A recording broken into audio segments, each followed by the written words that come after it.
Hello friends, నేను రాజు గారు. పవన్ కళ్యాణ్ గారి సతీమణి, అలాగే పవన్ కళ్యాణ్ గారి చిన్న కుమారుడు అయినటువంటి మార్క్ శంకర్ విషయంలో కొంతమంది పెట్టిన పోస్టులు చాలా దారుణమైన పదజాలాలు వాడుతూ చాలా అసభ్యకరమైన పోస్టులు పెట్టిన వ్యక్తులను ముగ్గురిని అరెస్ట్ చేశారు. గుంటూరు జిల్లాలో కేసు నమోదు చేశారు. అలాగే కర్నూలు పోలీసులు గూడూరులో ఈ ముగ్గురిని అరెస్ట్ చేయడం జరిగింది. అయితే ఈ ముగ్గురు ఎవరు ఏంటంటే, ఒక అతని పేరు ఫయాజ్, రెండో అతని పేరు ఉదయ్ కిరణ్, మూడో అతని పేరు పుష్పరాజ్. ఈ ఫయాజ్ అలాగే పుష్పరాజ్ అనే వ్యక్తులు ఇద్దరు ఒక సెల్ ఫోన్, ఒక మొబైల్ షాప్లో పనిచేస్తారు. ఈ ఫయాజ్ అనే వ్యక్తి వైఎస్ఆర్సిపి జగన్మోహన్ రెడ్డి డీపీతో పోస్టులు పెట్టాడు. అలాగే ఈ పుష్పరాజ్ అనే వ్యక్తి అల్లు అర్జున్ డీపీతో పోస్టులు పెట్టారు.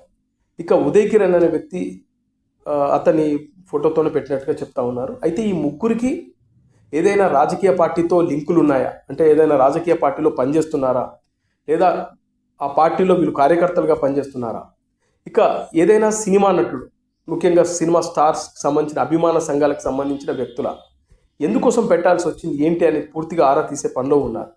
అయితే ఈ ముగ్గురిని ఇప్పుడైతే వీళ్ళు అదుపులోకి తీసుకున్నారు, వాళ్ళను విచారిస్తున్నారు కూడా.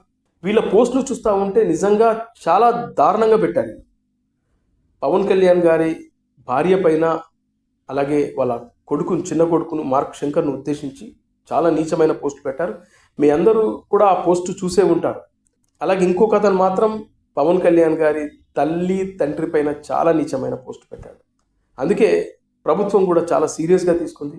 మొన్ననే మీ అందరికీ తెలుసు ఐటీడీపీకి సంబంధించినటువంటి కార్యకర్త కిరణ్ చేబ్రోలు కూడా వైఎస్ఆర్సీపీ అధినేత జగన్మోహన్ రెడ్డి గారి భార్య పైన చేసిన అనుచితమైన వ్యాఖ్యలను దృష్టిలో పెట్టుకొని టీడీపీ ప్రభుత్వంలో ఉండగానే టీడీపీకి సంబంధించినటువంటి ఐటీడీపీ కార్యకర్త అయినా కూడా ఎక్కడ ఉపేక్షించకుండా అతన్ని సస్పెండ్ చేయడంతో పాటు వెంటనే అతన్ని అదుపులోకి తీసుకున్నారు. అతన్ని రిమాండ్కి పంపించారు. అతనిపై నాన్ బెయిలబుల్ వారెంట్ ఇష్యూ చేసి మరీ అతన్ని జైలుకి పంపించారు.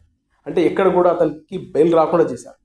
ఇట్లా ఈ కూటమి ప్రభుత్వం వచ్చిన తర్వాత చాలా సీరియస్గానే యాక్షన్ తీసుకుంటుంది. అయినా కూడా కొంతమంది కావాలని చాలా దారుణంగా ఏ సమయంలో ఎక్కడ ఎప్పుడు ఎలా మాట్లాడాలో కూడా తెలియట్లేదు.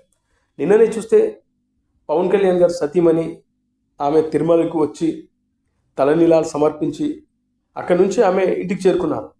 దీన్ని కూడా చాలా దారుణంగా ట్రోల్ చేస్తూ ఆమెపై అసభ్యకరమైన పోస్టులు పెడుతూ, ఇక ప్రదీప్ చింత అనే ఒక వ్యక్తి, డాక్టర్ ప్రదీప్ చింత అనుకుంటా, అతను వైఎస్ఆర్సీపీకి సంబంధించిన సానుభూతిపరుడు, వైఎస్ఆర్సీపీకి మద్దతుగా మాట్లాడుతూ ఉంటాడు.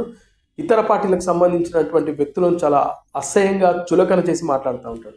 ఆ వ్యక్తి కూడా ఈమె పవన్ కళ్యాణ్ గారు సతీమణి తిరుమలకు వెళ్ళే ప్రతి విషయంలోనూ ఫోటోలు తీయించుకున్నారు, దీన్ని కూడా రాజకీయం చేస్తున్నారంటూ, అంటే సెలబ్రిటీలు కాబట్టి, ఒక డిప్యూటీ సీఎం స్థాయికి సంబంధించినటువంటి ఆయన భార్య కాబట్టి, సతీమణి కాబట్టి అడుగడుగున ఫోటోగ్రాఫర్స్ ఉంటారు, వాళ్ళు ఫోటోలు తీస్తారు.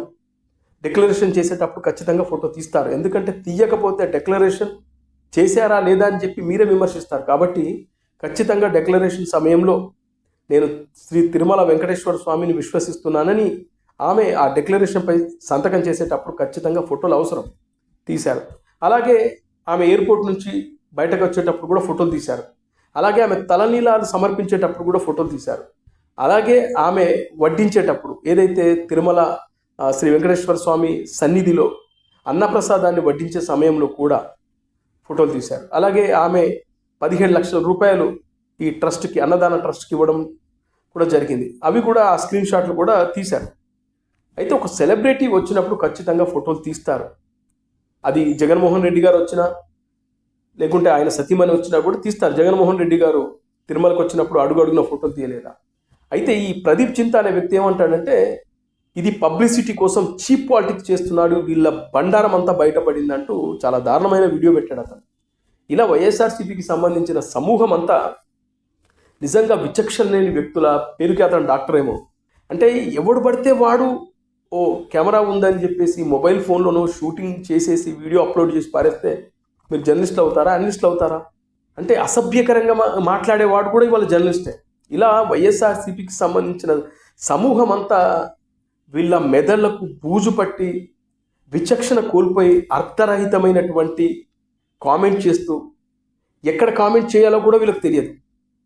చిన్న పిల్లోడు ప్రమాద బారిన పడ్డాడు, బతికి బయటపడ్డాడు.